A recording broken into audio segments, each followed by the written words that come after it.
مہینہ قریب آ پہنچا ہے۔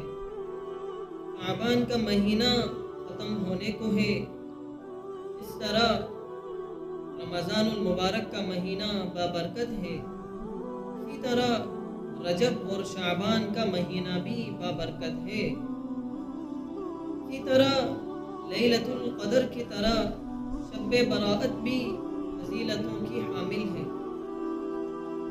یہ رمضان کا مہینہ گویا کہ قرآن کا مہینہ ہے۔ اللہ رب العزت قرآن پاک کے اندر ارشاد فرماتے ہیں، شہر رمضان الذی انزل فیہ القرآن، یہ وہ مہینہ ہے جس میں قرآن نازل کیا گیا۔ گویا کہ رمضان کو جو فضیلت ملی وہ قرآن کی وجہ سے ملی۔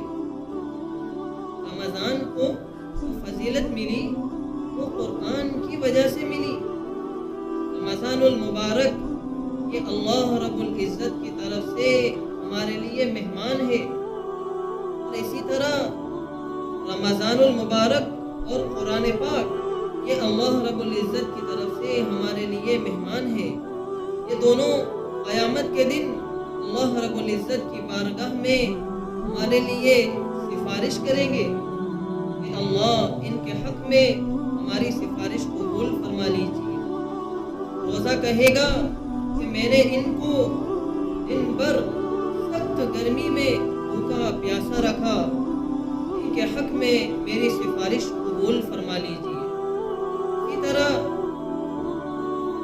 قرآن پاک کہے گا کہ میں نے ان کو سارے دن کی تھکن کے باوجود، نیند کے غلبے کے باوجود تراویح کے اندر کھڑا رکھا کہ اللہ ان کے حق میں میری سفارش قبول فرما لیجیے۔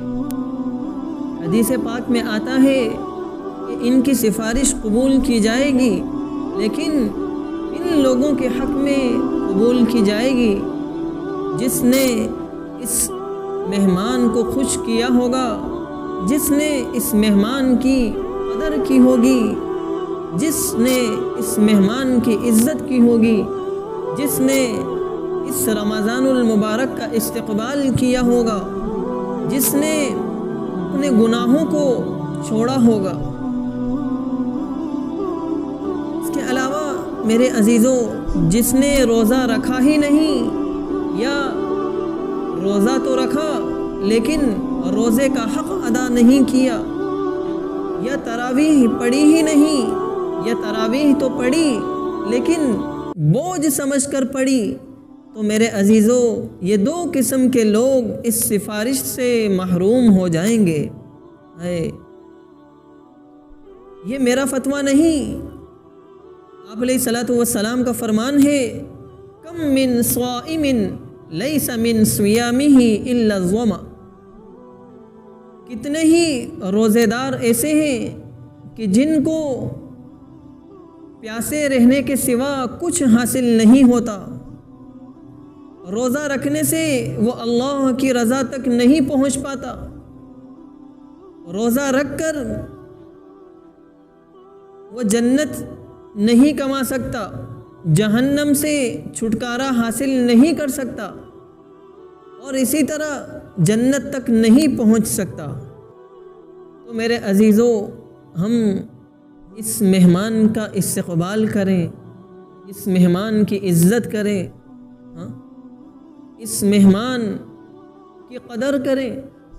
رمضان المبارک قریب آ پہنچا ہے، تو میرے عزیزوں ہم نیت کریں کہ ہم روزے بھی رکھیں گے، اور اسی طرح میرے عزیزوں روزہ رکھ کر پھر روزے کا حق بھی ادا کریں گے، اور رات کے اندر تراویح میں کھڑے ہو کر ہم خشوع اور خضوع کے ساتھ تراویح بھی سنیں گے اور پڑھیں گے۔ خشوع اور خضوع کے ساتھ ہم قرآن پاک کو سنیں گے اور تراویح ادا کریں گے۔